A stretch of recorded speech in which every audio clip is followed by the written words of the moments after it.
नमस्ते, मी technician Shubhangi. भारतीय रेल्वेच्या group D भरतीमध्ये तुम्ही फॉर्म भरले असतील तर यामध्ये हँडिकॅप पर्सनसाठी जागा आहे का, वॅकन्सी आहेत का? तर येस आहेत। आणि यामध्ये उंची किती पाहिजे तर तुम्ही फॉर्म भरू शकता। 4 फूट 10 इंचपेक्षा जास्त उंची ही नॉर्मल कॅटेगरीमध्ये येते, परंतु डोअर्फिझम ही जी हँडिकॅप कॅटेगरी आहे याच्यामध्ये 4 फूट 10 इंच म्हणजे 147 सेंटीमीटर किंवा त्यापेक्षा कमी उंची असेल तर तुम्ही डोअर्फिझम या हँडिकॅप कॅटेगरीमध्ये फॉर्म भरू शकता।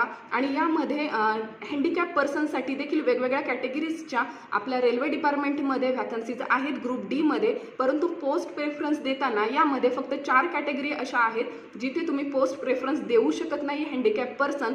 तर यामध्ये पॉइंट्समन बी आहे, असिस्टंट पीवे आहे किंवा असिस्टंट ट्रॅक मेंटेनर ग्रेड 4 आहे आणि असिस्टंट ब्रिज या 4 पोस्ट अशा आहेत जिथे हँडिकॅप पर्सनसाठी वॅकन्सी नाही आहेत। त्यासोबत महिलांचा एक महत्त्वाचा प्रश्न आहे, सी सेक्शन किंवा सिझेरियन झालेलं असेल तर मेडिकलमध्ये डिस्क्वालिफाय होतं का? तर अजिबात नाही, सी सेक्शन आणि मेडिकलचा काही एक संबंध नाही आहे। तर अशाच महत्त्वपूर्ण माहितीसाठी टेक्निशियन शुभांगी या यूट्यूब चॅनलला सबस्क्राईब करा। धन्यवाद।